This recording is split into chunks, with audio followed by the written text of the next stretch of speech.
Hello friends, कैसे हैं आप सब। आई होप आप सब ठीक होंगे। तो सबसे पहले राधे राधे। तो आज हम फिर तैयार हैं इंट्राडे एंड डिलीवरी के कुछ शेयर लेके, फ्यूचर एंड ऑप्शंस के कुछ शेयर लेके। बात करते हैं नेशनल और इंटरनेशनल लेवल पर किस तरीके से हो रहा है घमासान, उसको समझने की कोशिश करते हैं और देखते हैं कि किस तरीके से वर्कआउट होता हुआ नज़र आ रहा है। मैं बात करूँगा सबसे पहले इंटरनेशनल लेवल पर, जो कि टैरिफ वार चलता हुआ नज़र आ रहा है। चीन पर यूएस ने कुल टैरिफ जो है बढ़ाकर कर दिया है बेटा 145%, जो टैरिफ बढ़ता हुआ इस पे नज़र आ रहा है। दूसरी बात कि 3 महीने के लिए भारत समेत 75 देशों को टैरिफ से राहत मिली है। 3 महीने के लिए, 90 दिनों के लिए। ध्यान से सुनिएगा, चीन पर बढ़ा दिया गया है और बाकी 75 भारत समेत पे राहत मिल चुकी है, जिसके बिहाव पर जो है देखा जाए तो बहुत तेज़ी से जो है बदलाव आते हुए नज़र आ रहे हैं। जिसमें मैंने कहा कि 2 दिन में डाउ जो है 1950, नेक्स्टैक सही है जी 1100 अंक उछल गया है। वो 950 है, ये 1100, ये उछलते हुए नज़र आ रहे हैं, जिसका इम्पैक्ट गिफ्ट निफ्टी पर आ रहा है। गिफ्ट निफ्टी भी बढ़ते हुए नज़र आ रही है। लेकिन दूसरी तरफ जो देखा जा रहा है कि बाकी एशिया मार्केट गिरा हुआ है गिफ्ट निफ्टी को छोड़कर, ये पॉजिटिव दे रहा है। ये इंडिया के शेयर मार्केट के लिए पॉजिटिव है, आज बाजार बढ़ता हुआ नज़र आ सकता है। दूसरी बात मैं बात करूँगा कि डॉलर इंडेक्स 7 महीने के निचले स्तर पर जा चुका है और जो है 100 के आसपास वो पहुंच चुका है। बात करूंगा गोल्ड, तभी मैंने आपको कहा था कि गोल्ड ले लीजिए। गोल्ड ने फिर एक तेजी मारी है, जो डॉलर के हिसाब से क्या है 3240 के रिकॉर्ड स्तर पर पहुंच चुका है। और इसी तरीके से चांदी में 2.5% का उछाल आ चुका है। बात करूं क्रूड ऑयल की, बेटा क्रूड ऑयल जो है डॉलर के हिसाब से 63 के निचले स्तर पर चल रहा है, सुस्त है, जो भारत के लिए अच्छी पोजीशन देता हुआ नज़र आ रहा है। कमज़ोर डॉलर भी हो चुका है, जो डॉलर है वो 1 से 4% तक मजबूत होता हुआ नज़र आ रहा है। कि यहाँ पर जिस तरीके से जो बेस मेटल है वो बढ़ता हुआ नज़र आ सकता है। तो आज मैं आपको 2 बड़े सेक्टर कहने की कोशिश करूँगा कि फार्मा सेक्टर पकड़ लीजिए, फार्मा सेक्टर तेज़ी पे चलता हुआ नज़र आएगा। बेस मेटल्स आज चलता हुआ नज़र आएगा क्योंकि डॉलर कमज़ोर है। और तीसरी बात है कि रिज़ल्ट स्टार्ट हो चुके हैं। टीसीएस का आया कमज़ोर रिज़ल्ट, बट टीसीएस के कमज़ोर रिज़ल्ट के बाद भी पॉजिटिवनेस उसमें नज़र आती हुई दिखाई दे रही है, एक पॉजिटिवनेस बनती हुई चली जाएगी। तो इन्हीं बातों के हिसाब से करते हैं शुरुआत इंट्राडे एंड डेली के कुछ शेयर लेके। तो सबसे पहले बेटा हमारा वही slogan, hope things for the best and prepare for the worst. तो सबसे पहले हमारे पास इंट्राडे एंड डिलीवरी के कुछ शेयर हैं, उन्हें देखते हैं। तो सबसे पहले हमारा जो शेयर है वो है फर्स्ट सोर्स का, जिसका प्राइस है 312। इस पर मारते हैं एक नज़र। टेक्निकली चार्ट जिस तरीके से नज़र आ रहा है, 2 दिन की उछाल के बाद थोड़ा सा बदलाव है और टेक्निकली चार्ट थोड़ा सा कमज़ोर है। लेकिन हाँ, मैं यहाँ दोबारा बता रहा हूँ कि जिस खबर के हिसाब से आईटी सेक्टर के अंदर थोड़ा सा सुधार होता हुआ नज़र आ सकता है, और आईटी सेक्टर के सुधार होने से यहाँ पर इस सेगमेंट में जो है मुझे लगता है कि सेंटिमेंटल आएगा, थोड़ा सा बदलाव होता हुआ नज़र आ सकता है।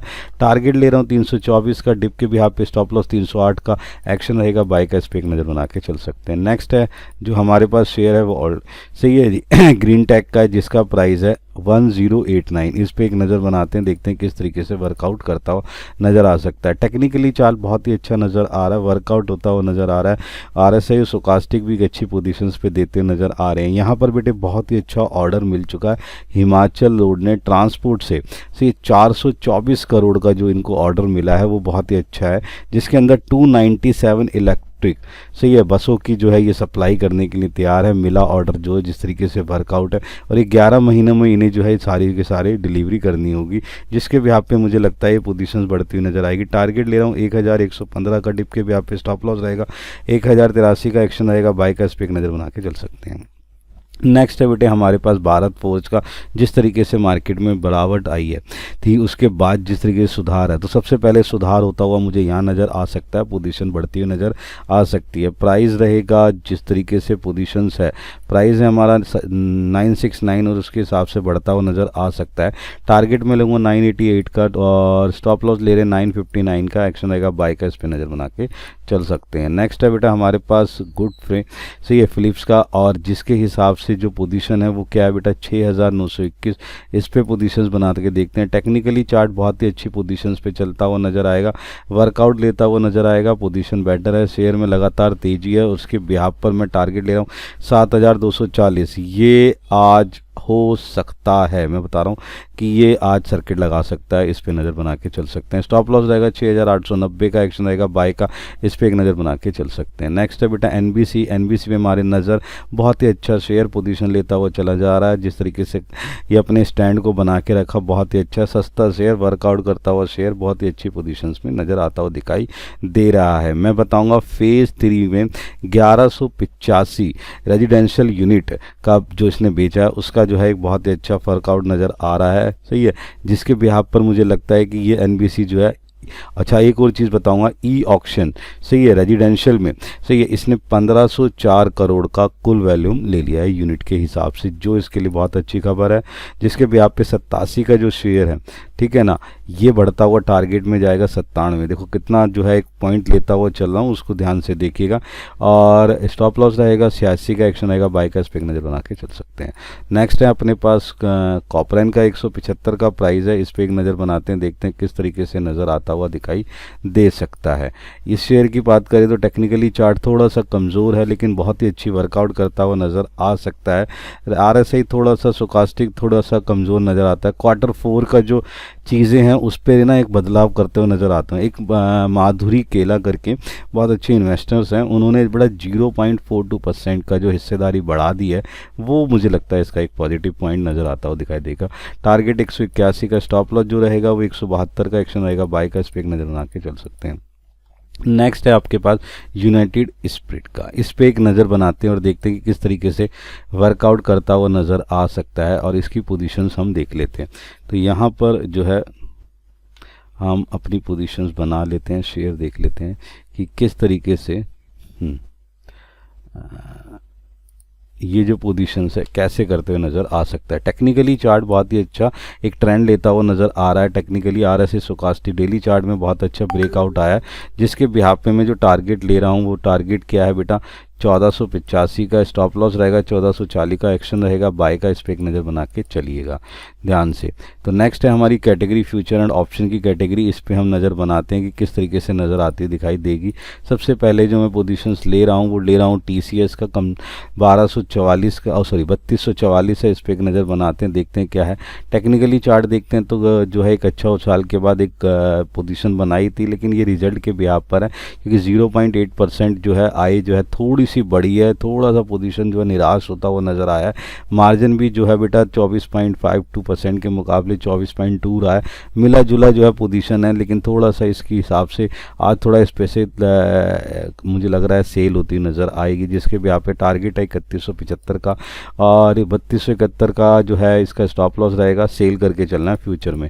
नेक्स्ट है हमारे पास बायोकॉन फ्यूचर, जिसका बेटा प्राइस है 306 का, इस पर एक नज़र बना के चलनी है। टेक्निकली चार्ट वो जो है जिस तरीके से नज़र आ रहा है वो पोजीशंस जो है थोड़ी सी बदलती हुई नज़र आ सकती है, सही है जी। कॉनकोर तो है ही बेस्ट बेटे, उसके बिहाफ पर हम देखेंगे कि किस तरीके से वर्कआउट करता हुआ नज़र आ सकता है। तो हम देखते हैं यहाँ पर बायोकॉन को हम देख लेते हैं। ये बायोकॉन फ्यूचर जिसका टेक्निकली चार्ट थोड़ा सा कमज़ोर नज़र आ रहा है, लेकिन वर्कआउट करता हुआ नज़र आएगा, क्योंकि जो खबर है बेटा वो 90 डेज़ वाली जो है कि टैरिफ में राहत मिला है, उसमें फार्मा सेक्टर, बार बार कह रहा हूँ फार्मा सेक्टर को ध्यान रखिएगा, आज रिकवरी होते हुए पोजीशन नज़र आ सकती है, सही है जी। टारगेट रहेगा 325 का और स्टॉप लॉस 300 का, एक्शन रहेगा बाय का, इस पर नज़र बना के चलिए।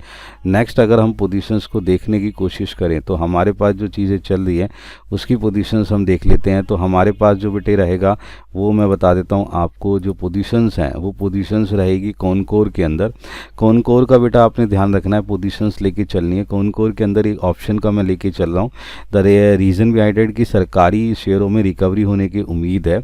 इसका बेटा जो मैं ले रहा हूँ स्ट्राइक प्राइस वो 690 का है, कॉल लेके चलनी है, 690 की कॉल प्राइस पे लेके चलना है, और जिसका टारगेट रहेगा 25 का टारगेट रहेगा, 16 का बेटा इसका स्टॉप लॉस रहेगा। इस पे एक नज़र बना के चलिए, ये ऑप्शंस की कैटेगरी पे नज़र आता हुआ दिखाई दे रहा है। फार्मा सेक्टर के बाद मैं बार बार कह रहा हूँ, इसलिए मैंने एक और चीज़ बेटा पकड़ी है फार्मा सेक्टर के अंदर ही। फार्मा सेक्टर के अंदर पोजीशन मुझे नज़र आती दिख रही है सन फार्मा का। इसका भी बेटा मैं जो है स्ट्राइक प्राइस कॉल के हिसाब से लेके चल रहा हूँ, 1660 लेके चलनी है ऑप्शन के अंदर बेटे। 41 रुपये 50 पैसे के हिसाब से, सॉरी 5 पैसे पे मिल जाएगा। पोजीशन नज़र आती है, टारगेट में ले रहा हूँ 50 रुपये का, और स्टॉप लॉस ले रहा हूँ 39 का। ये भी शेयर बेटे क्या है कि यूएस ने ना इसके ऊपर जो एक शुरुआती इंजेक्शन थे, जो मुकदमा चल रहा था, वो थोड़ा सा सुधार होता हुआ नज़र आया, और जिस तरीके से पोजीशंस जो 90 दिन की जो राहत मिली है उस पर भी एक पोजीशन दिखती हुई नज़र आ रही है। बार बार देखती है फार्मा सेक्टर पे मेरे पास आज बहुत सारी चीज़ें हैं, फार्मा सेक्टर पे आप पोजीशंस बनाते हुए चलिए। ये कुछ ऐसी पोजीशंस हैं जिन पे आप अपना बेनिफिट उठा सकते हैं। तो ये कुछ ऐसे शेयर हैं जिस पर हमारे नज़र और पोजीशंस बनाते हुए चले। देन मिलते हैं हम अपनी नेक्स्ट सीरीज़ के अंदर। Good bye.